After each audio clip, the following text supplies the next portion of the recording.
नमस्कार, मैं श्यामगिरी। आप देख रहे हैं टीएफडी न्यूज 24। टीएफडी न्यूज 24 में आप सभी दर्शकों का स्वागत है।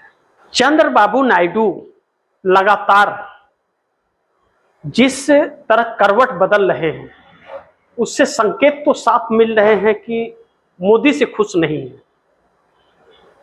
और चंद्रबाबू नायडू की चाल कहीं न कहीं ऐसा प्रतीक हो रहा है कि मोदी से दूरी बहुत काफी बना चुके हैं और साउथ में एक तरह से कांग्रेस के साथ मिल करके चंद्रबाबू नायडू गोलबंदी कर रहे हैं भारतीय जनता पार्टी को आउट करने के लिए। ऐसा देखने से प्रतीक हो रहा है और यह बात अगर सच है, इसमें सच्चाई है थोड़ी भी, जो दिख रहा है वाकई वैसा ही अगर है तस्वीर, तो फिर 18 सांसदों का चंद्रबाबू नायडू समर्थन कभी भी मोदी सरकार से वापस ले लेंगे। यह पहला चीज। दूसरा, चंद्रबाबू नायडू ने पहले ही मोदी को अल्टीमेटम दिया था, लेकिन मोदी सरकार ने उस पर अमल नहीं किया। चंद्रबाबू नायडू ने कहा था कि एनडीए गठबंधन का एक मिनिमम कॉमन प्रोग्राम बनाया जाए और 5 सालों की रणनीति और मुद्दे उसमें शामिल किए जाए जिस पर सरकार काम करेगी और एनडीए गठबंधन के सभी घटक दल रिस्पॉन्सिबल होंगे उस पर। लेकिन अमित शाह ने नहीं माना, भाजपा की सरकार चलाने लगे, भाजपा के मुद्दों को लेकर चले, एनडीए का कहीं मुद्दा ही नजर नहीं आ रहा। ऐसे में चंद्रबाबू नायडू का दूसरा अल्टीमेटम मोदी सरकार को कि युवाओं से आप पंगा मत लीजिए, छात्रों से, पेपर लीक पर जो छात्र आंदोलित थे, और उसका सॉल्यूशन निकालिए आप। लेकिन उस पर भी अमल नहीं और पेपर लीक होता गया और हो रहा है, लगाम नहीं लग रहा है, रुक नहीं रहा है। और जंतर मंतर पर सोनम वांगचुक भूख हड़ताल पर बैठ गए। सोनम वांगचुक के बैठने का कई कारण है, लद्दाख के भी मुद्दे हैं और पेपर लीक का भी मुद्दा है, दोनों है। और लद्दाख के मुद्दे पर मोदी सरकार से और पेपर लीक के मुद्दे पर वह धर्मेंद्र प्रधान का इस्तीफा चाहते हैं और जंतर मंतर पर भूख हड़ताल पर बैठे हैं। 18वां दिन उनका हो गया पूरा। अब इन सब के बीच कांग्रेस भी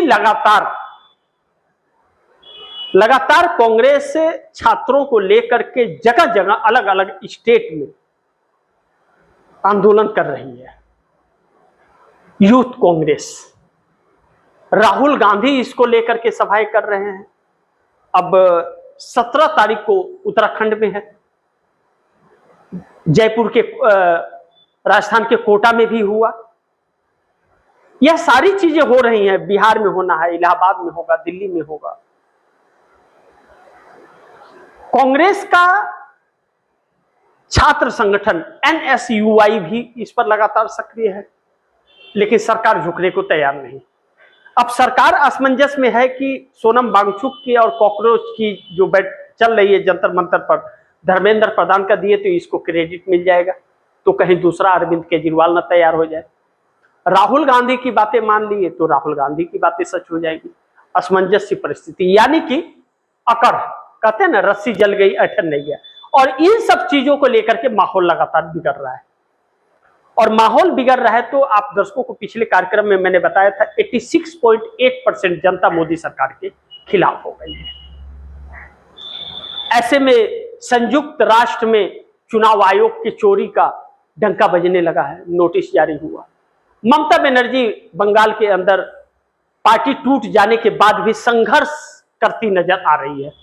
ममता का संघर्ष बंगाल में दिख रहा है और एक चुनौती भी बन रही है। बागी गुट जो भारतीय जनता पार्टी के साथ मिल गए थे, जाकर के अलग गुट बनाकर एनडीए बहुत अच्छा लगने लगा था और एनडीए के खिलाफ वोट लिया था, तो ऐसे में वह अपने क्षेत्रों में नहीं जा पा रहे हैं, जनता दौड़ा रही है। इसलिए ममता बनर्जी को बार बार प्रताड़ित भी किया जा रहा है। लेकिन नीतीश कुमार की पार्टी के अंदर जो घमासान हो गया है, नीतीश कुमार की पार्टी बचेगी भी या नहीं बचेगी, जब कि 85 विधायक और 12 सांसदों की ताकत है और समर्थन भाजपा को दे रहे हैं।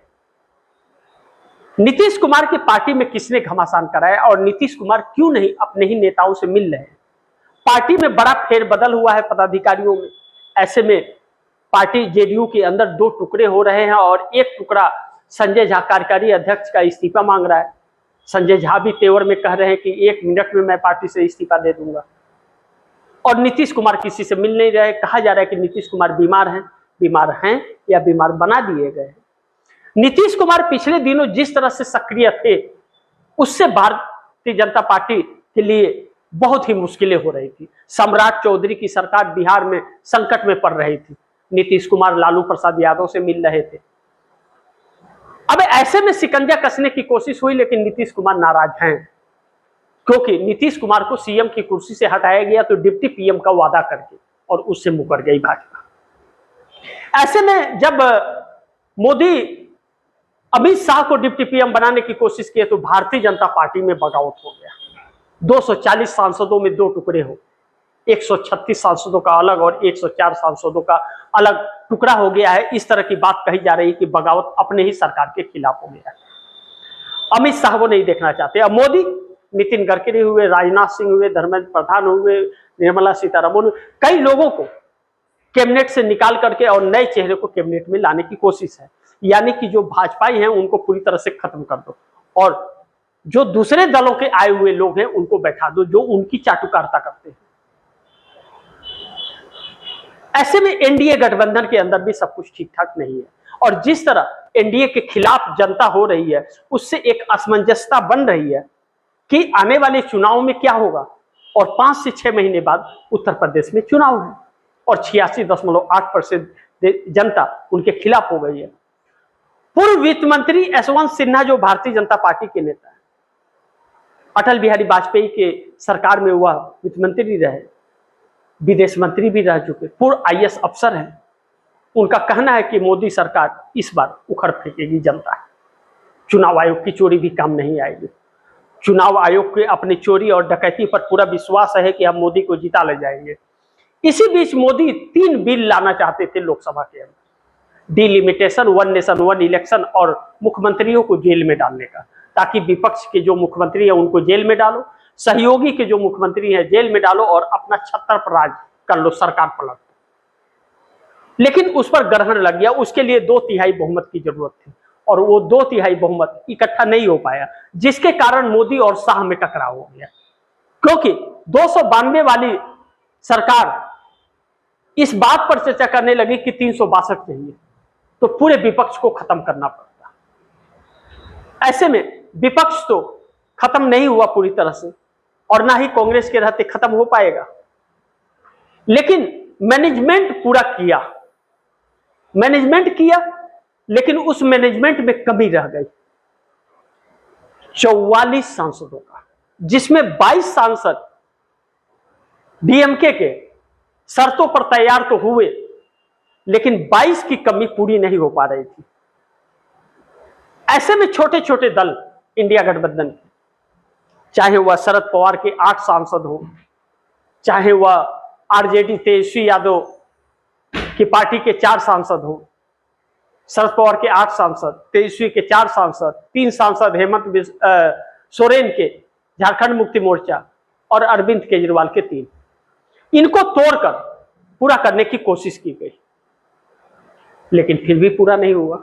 लेकिन बाकी का मैनेज हो जाता, लेकिन 136 सांसद बगावत की वजह से वह बिल भी नहीं आ पा रहा है।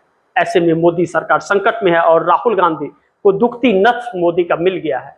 20 तारीख को पार्लियामेंट सेशन कितना हंगामेदार होगा यह देखना महत्वपूर्ण होगा।